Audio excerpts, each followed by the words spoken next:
శ్రీ సచ్చిదానంద సమర్థ సద్గురు సాయి మహారాజ్ కీ జై. సాయి బిడ్డలందరికీ కూడా సాయినాథుని ఆశీర్వాదాలతో ఈవేళ సంతోషంగా ఎలా ఉండొచ్చు అనే దాని గురించి తెలుసుకుందామండి. ఈ సంతోషం అనే విషయంలో వస్తే ప్రతి మనిషి స్వార్థంతోనే ఆలోచిస్తాడు. ముందు తను సెల్ఫ్, ఎవరైనా అంతేనండి. అలా ఆలోచించగలిగితేనే కదా ఎదుగుతాము.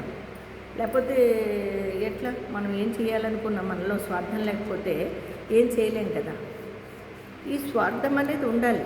దాని నుంచి సంతోషాన్ని పొందుతున్నాము అంటే ఈ స్వార్థం అనేది కంపల్సరీ ఉండాలి. కానీ పూర్తిగా స్వార్థపరులం అయిపోతామా?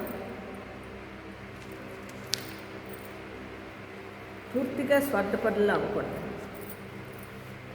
అంటే స్వార్థంతో మనం సంతోషంగా ఉండి పూర్తిగా స్వార్థపరులు అయిపోయి నాది నేను అనుకుంటూ ఉంటాం. అలా కాకుండా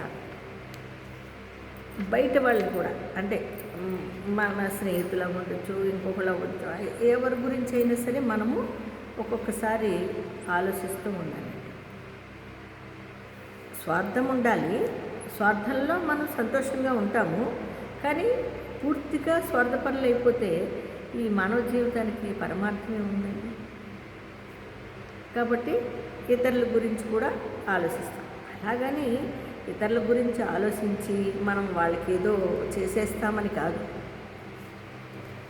ఒక మంచి మాట సహాయం చేయొచ్చు, మాటగా చేయొచ్చు. లేదు ఇంకొక రకంగా మనం చేయగలిగిన హెల్ప్ చేయొచ్చు. ఇటు ప్లస్ మనం సంతోషంగానూ ఉంటాము, ఇతరుల్ని కూడా సంతోషపెట్టవచ్చు. దీనివల్ల ఏమవుతుంది? మనము ఏదైతే కోరుకుంటామో అది మనకి చాలా సంతోషదాయకంగా ఉంటుంది. ఇప్పుడు మీరు ఆకలి తీరలేదు, అయినా తినలేకపోతున్నారు. ఎందుకని? కోరిక చచ్చిపోయిందా?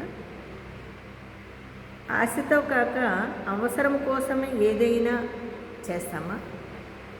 చూసారా ఇక్కడ? ఇప్పుడు మనకి ఆకలేసింది, తిన్నాము. అంటే ఆకలేసింది కాబట్టి తిన్నాము. మన ఆకలి తీరింది. మరి ఆశతో తిన్నామా? అవసరం కోసం తిన్నామా? కాదు, ఆకలేసిందని తిన్నాం. మరి అది పూర్తి సంతోషాన్ని ఇస్తుందా? ఆ కాసేపు ఆకలేసింది, తిన్నాము, సంతృప్తిగా ఉంది, ఆ కాసేపు ఏదో సంతోషపడ్డాము. మనము కొన్ని ఒక్కొక్కసారి మన చేతులారా కొన్ని తెచ్చిపెట్టుకుంటూ ఉంటామండి కష్టాలు. మనకు తెలియకుండానే ఒక్కొక్కసారి స్వార్థం అనేది చాలా మంచి విషయమే, స్వార్థంగానే ఉండాలి. కానీ పూర్తిగా స్వార్థబుద్ధితో కాకుండా అప్పుడప్పుడు కూడా కొన్ని మంచి పనులు చేయాలనుకుంటాం కదా. ఆ చేసేటప్పుడు కొన్ని కష్టాలు వస్తాయి. ముందు ఎలా వస్తాయి మనకు కష్టాలు? స్వార్థానికి కూడా పిసినారితనము ఉండడం వల్ల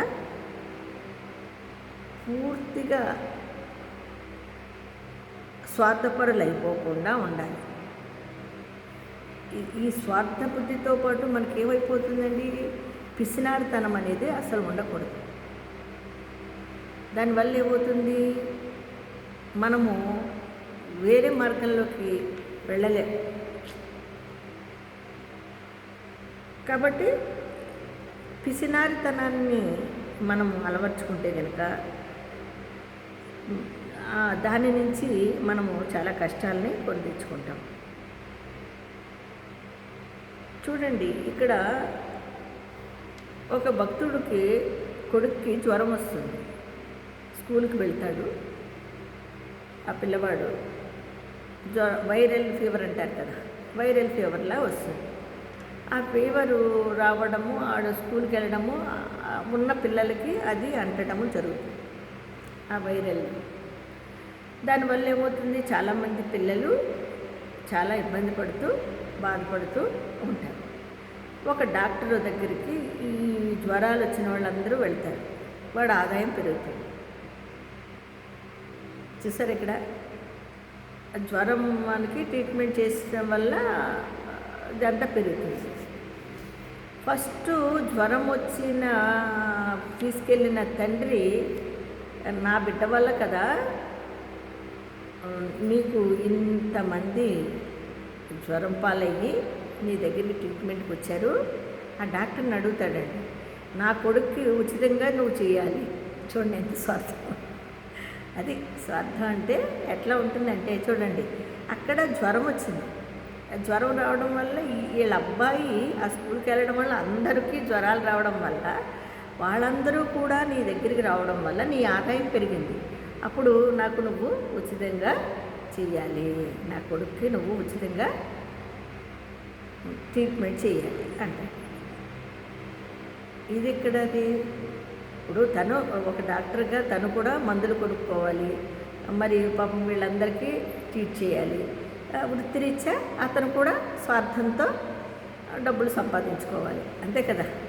అలాగని నా కొడుక్కి జ్వరం వచ్చింది, నా కొడుకు వల్లే వీళ్ళందరూ నీ దగ్గరికి వచ్చారు కాబట్టి నువ్వు నా కొడుకు ఉచితంగా చేయాలి అనేది ఎలా ఉంటుందండి? మరీ అంత పిసినారితనంగా ఉండకూడదు. దానివల్ల ఈ సమాజంలోని కొన్ని కష్టాలని మనం ఎదుర్కోవాల్సి వస్తుంది. ఆ అబ్బాయికి ఎలాగో జ్వరం తగ్గింది, ఆ డాక్టరు బిళ్ళలు అవి కూడా ఇచ్చారు, మొత్తానికి అంతా అయిపోయింది. ఇతను ఈ విధంగా మాట్లాడుతూ ఉంటాడు తండ్రి. అప్పుడు ఏమవుతుందో చూడండి, ఈ రకంగా ఏ సాకు దొరుకుతుందా అని చెప్పి ఏ అవకాశాన్ని వాడుకొని మనం నివసిస్తున్న ప్రదేశంలో ఏ రకంగా చూడండి, మనము సంతోషంగా ఉండాలంటే ఇతరుల నుంచి దోచుకోవాలా? అంత స్వార్థమా? చూడండి, ఈ స్వార్థంలో ఎన్ని కష్టాలు వస్తాయంటే నిజంగా మనకు తెలియకుండానే అన్నీ వచ్చేస్తాయండి. ఇందులో పిసనారితనం వచ్చేస్తుంది, ఈ స్వార్థబుద్ధితనం. అందుకనే ఒక్కొక్కసారి నిస్వార్థంగా కూడా మనం చేసినప్పుడే మనము సంతోషంగా ఉండగలుగుతాం. ఈ స్వార్థం వల్ల ఈ సంతోషంగా ఉండగలమేమో కానీ, అంటే సెల్ఫ్గా, కానీ నిస్వార్థంగా కూడా మనం ఆలోచించగలిగితే ఇంకా సంతోషంగా ఉండగలుగుతాం. ఎందుకంటే మనకి కొన్ని కష్టాలు తగ్గుతాయి. అందరూ అంటే అప్పటి వరకు ఏమనుకుంటే ఈ సంతోషాన్ని నేను, నా వాళ్ళు, నాది, నేను తిన్నాను, నేనున్నాను, నేను పడుకున్నాను, నేను లేచాను, నేను కొనుక్కున్నాను, నేను అనే బుద్ధి ఉంటుంది. అలాగే నిస్వార్థంగా ఆలోచిస్తే అయ్యో పాపం వాళ్ళు ఎలా ఉన్నారు, వాళ్ళు బాగుండాలి, మనము బాగుండాలి, అందరూ బాగుండాలి అనే ఒక ఆలోచన వచ్చిందనుకోండి, అదెంత ఆనందంగా ఉంటుంది. అలాగని మనం ఏదో సంపాదించింది వాళ్ళకి పెడతామా? పెట్టాం. కానీ ఒక మంచి మాటని చెప్తే దానివల్ల వాడు ఓహో ఒక మంచి మాట నేను విన్నాను, దానివల్ల నేను కూడా బాగుపడ్డాను అని సంతోషంతో ఉంటాను. ఇలా చేయడం వల్ల మనం చేస్తున్న స్వార్థ బుద్ధిలో ఉండే సంతోషం కన్నా కూడా నిస్వార్థంతో అందరూ బాగుండాలని చేసే సంతోషము ఇంకా మంచిగా ఉంటుంది. ఈ రకంగా ఏ సాకు దొరుకుతుందా, ఏ అవకాశాన్ని వాడుకొని ఊళ్ళో వాళ్ళని డబ్బులను తన స్వంతము చేసుకుందామా అనుకుంటూ ఆదాయం పొందుదామా అని ఎంతోమంది స్వార్థంతో ఆలోచిస్తున్నారు. అలాంటి స్వార్థం కాదు నేను చెప్తుంది, అలాంటి స్వార్థం ఉండకూడదు. ఈ చొక్కా నాది, ఈ ఇల్లు నాది అంటూ ఎంతసేపటికి మనము అలా ఆలోచిస్తూ ఉంటాము. కానీ ఈ ఊరు నాది, ఈ దేశం నాది, ఈ ప్రజలు నా వాళ్ళు అంటూ మనము ఆసక్తితో పెంచుకుంటూ అన్నీ మీ సొంతం చేసుకోవడానికి మీరు ఒక విధంగా మనం కూడా ఈ సంతోషాన్ని పంచుకోవచ్చు. చూడండి, ఆ మాటలోనే ఎంతో సంతోషం ఉంటుంది. ఎలాగా? ఈ ఊరు వాళ్ళు అంటే మనం నివసించే ప్రదేశాలలో ఉండే వాళ్ళందరూ మన వాళ్ళు బాగుంటారు అనుకునే ఈ సంతోషం కూడా చాలా బాగుంటుంది. ప్రతి ఊళ్ళోనూ మీ వాళ్ళే మన వాళ్ళు ఉంటారు. అంటే మన అనుకుంటే మన వాళ్ళు, లేదు నాకు ఎవరు లేరు, నాకు నేనే అనుకుంటే అది నీ సంతోషం. మరి అలా ప్రేమగా ఇష్టంగా చేసేటప్పుడు ఆ పని చాలా గొప్పగా ఉంటుంది కదా. అంటే మన కోసమే కాకుండా, స్వార్థబుద్ధితోనే కాకుండా, మరి ఇతరుల కోసం కూడా, మన చుట్టూ ఉండే వాళ్ళ కోసం కూడా మనం కొన్ని పనులు చేస్తూ ఉంటే అది కూడా చాలా బాగుంటుంది. మీకు దక్కాల్సిన ఫలితము దక్కుతుంది. ఒకవేళ మీరు వద్దనుకున్న ఆ ఫలం తానంతట తానే, అంటే మనము కొన్ని మంచి పనులు చేయడం వల్ల ఏమవుతుందండి, మనము వద్దనుకున్నా కూడా, అంటే మనము దాని గురించి చేసి మర్చిపోయినా కూడా కొన్ని మంచి పనులు మనం వద్దనుకున్నా మనకి అది దక్కుతుంది. ఇది చాలా ఇంపార్టెంట్. మనము అనుకుంటాం, ఆ వాడు ఎవరి కోసమో నేను ఏదో చేశాను అని ఫీల్ అవ్వద్దు. ఆ ఫలితం ఎప్పుడోకప్పుడు మనము అనుభవిస్తాము. మనకి ఆ భగవంతుడు ఇస్తాడు తప్పకుండా, ఆ సంతోషాన్ని మనకిస్తాడు. కాబట్టి ఎవరికైనా ఏదైనా ఇచ్చిన తర్వాత కానీ, ఇతరులకి ఏదైనా ఇస్తే దానంగా కానీ దాన్ని మర్చిపోవాలండి. నేను ఇచ్చానని అది వెంపర్లాడుతూ చేయడం వల్ల దాని ఫలితాన్ని మనం పోగొట్టుకుంటాం, ఆ సంతోషాన్ని. ఒక సామెత కూడా ఉందండి. ఒక ఆమెకు పట్టు చీర ఇస్తుంది. ఆమె పట్టు చీర కట్టుకుంటుంది, ఈమె పీట పెట్టుకుని తిరుగుతుంది. వెళ్ళిన కాడల్లా ఆమె కూర్చునేటప్పుడు ఆ పీట వేస్తుందండి.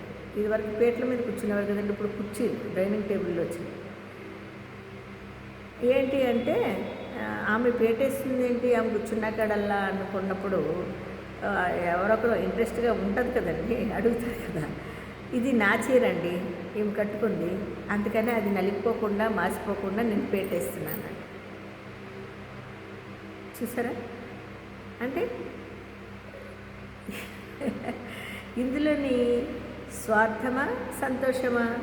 నిజంగా ఇతరుల నుంచి తీసుకున్న ఆమె నిజంగా దురదృష్టవంతులు. తీసుకోకూడదు ఇతరుల వస్తువులు. వాళ్ళకి ఇష్టమై ఇచ్చేస్తే దాన్ని మర్చిపో. అంతేగాని స్వార్థబుద్ధితో ఇచ్చి దాన్ని పదే తలుచుకోవడం వల్ల ఫలితం ఉండదు. మనం ఎవరికైనా ఏదన్నా చేయాలి సహాయం అనుకున్నప్పుడు దాన్ని మర్చిపోండి. ఆటోమేటిక్గా ఆయన చెప్తాడు భగవంతుడు, ఏమని, నీకు వద్దనుకున్నా కూడా ఆ ఫలితం నీ చెంతకి చేరుతుంది, నిన్ను సంతోషపెడుతుంది అని. నిజమండి, ఒకసారి ఆలోచించి చూడండి. మనం ఏదన్నా చేసామంటే దాన్ని మర్చిపోవాలి. ఇక్కడికి ఈ మందిరంలోకి చాలామంది వస్తూ ఉంటారు. వాళ్ళు బాబా గారిని ఆశీర్వాదం కొడతారు, బాబా ఏదో ఆశీర్వాదిస్తారు, వాళ్ళు వెళ్ళిపోతూ ఉంటారు. ఇక్కడ ఏవో జరుగుతూ ఉంటాయి. కాకపోతే నాకు ఏది గుర్తుండదండి. వాళ్ళు మళ్ళీ వస్తారు, మీరు అది ఇచ్చారు అమ్మగారు, ఇది ఇచ్చారు, ఇలా చెప్పారు అమ్మగారు అంటారు. నిజంగా నాకు ఏమీ గుర్తుండదు, ఏం చెప్పామో ఏమి ఇచ్చామో కూడా గుర్తుండదు. నాకు దాని మీద ఆశ లేదు. ఎంతసేపటికి వచ్చిన వాళ్ళు సంతోషంగా ఉండాలి, బాగుండాలి అని కోరుకుంటాను అన్నమాట. అంతే తప్ప నాకు నేను ఇచ్చిన దాని మీద నాకు ఆశ లేదు. మనం ఎప్పుడైతే ఒక వస్తువు కానివ్వండి, ఒక ఆహారం కానివ్వండి, ఏదైనా ఇతరులకి పెట్టినప్పుడు ప్రేమతో, సంతోషంతో పెట్టాలి. అంతేగాని దీనివల్ల నేను నష్టపోతానేమో అని ఒక స్వార్థబుద్ధితో ఆలోచించుకుంటే అది ఫలితానికి ఉండదు, మనకి ఆనందాన్ని ఇవ్వదు. కాబట్టి మనము ఏ పని చేసినా కూడా నిస్వార్థంతో, భక్తి శ్రద్ధలతో, ఆనందంగా చేయాలి. అప్పుడే మనము చాలా చాలా సంతోషంగా ఉండగలుగుతాము. ఏమండి? మరికొన్ని విషయాలు రేపు తెలుసుకుందాము. అంతవరకు అందరికీ సాయిరాం.